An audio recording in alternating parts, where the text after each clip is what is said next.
Good afternoon. I'm in Bashkam, in the Tarragona province. It is the 3rd of August 2020. The pandemic of COVID-19 is everywhere. Mercè, in her usual generous fashion, has offered to drive me to see Mas Miro in Montroig del Camp. It was about 40 years ago when I last visited the place. Regardless of the asphyxiating heat, we arrived at the metal gate that surrounds the Mass. It was closed. We wandered around the gate, and I saw that the door of the gate was opened a few centimeters, and the padlock was hanging down. I suggested to Mercè that we walked in. I walked straight to the office to apologize for the intrusion, and a good-looking woman came to the door. She justified that it was closed because of COVID-19. I explained that I was coming from London, that we did not know that it was closed, and she allowed us to wander around, but we would not be able to visit Miro's studio or the museum. Everything was impeccable and well looked after. It had no comparison to what I saw 40 years ago. The damn motorway, as a wall of imposed progress rather than welcome, complements the railing that surrounds the Mass. The large outdoor sink, called safareig in Catalan, is sparkling clean. The remains of the Ferris wheel, the eucalyptus tree that Miro loves so much, everything is there. I wonder what Miro would say if he saw it now. Surely he would be grateful to his daughter Dolors for all her struggle to avoid losing their beloved family farmhouse. If you could avoid hearing the constant scream of the motorway, it would be the same magical place that Miro painted in the museum. I go back to the office to say thank you and goodbye, and I try to convince the woman to let me interview her. I see she is busy. She has an online meeting in a few minutes.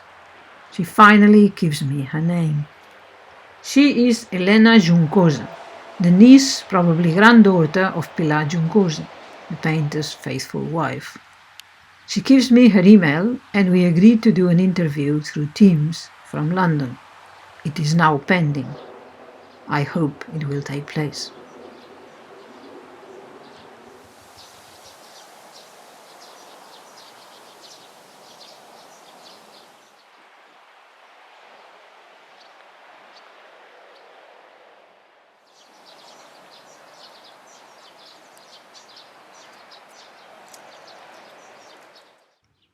Miro said that the Hermitage of Our Lady of the Rock had always had a great impact in him. That pickle red color that is everywhere we have seen enough times in his paintings.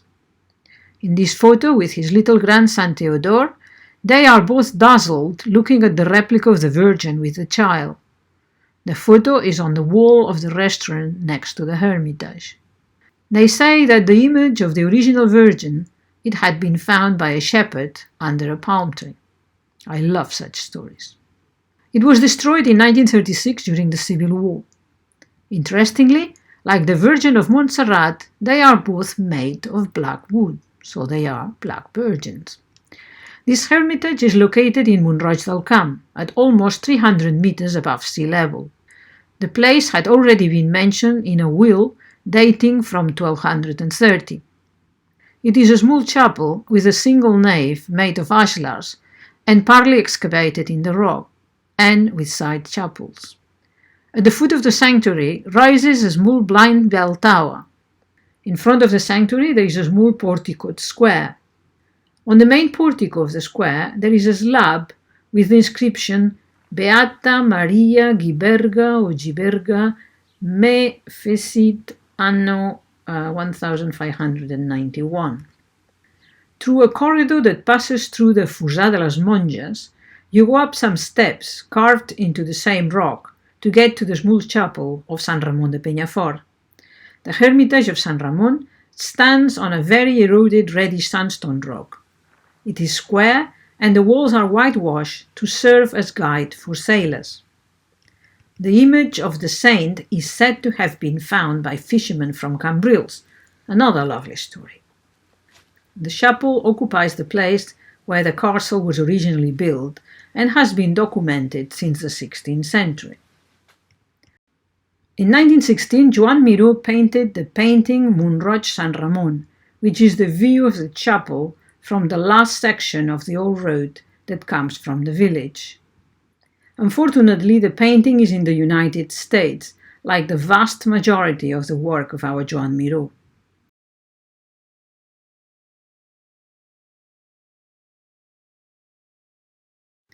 Bordering the chapel, we find this charming spot, from where you can see the entrance to the Hermitage as well as the surrounding landscape. The wind noise is strong and threatening, but the view is stunning. Miro probably came here often. I imagine him sitting on the red stone, letting his lungs being filled up with clean air, to return later to his workshop to paint his usual poetry.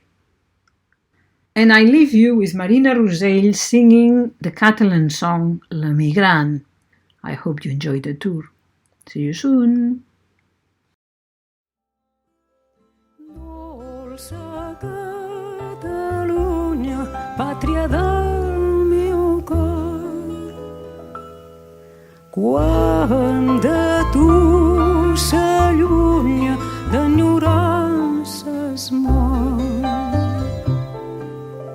Dolça Catalunya, pàtria del meu cor, quan de tu s'allunya, d'enyorança es mor.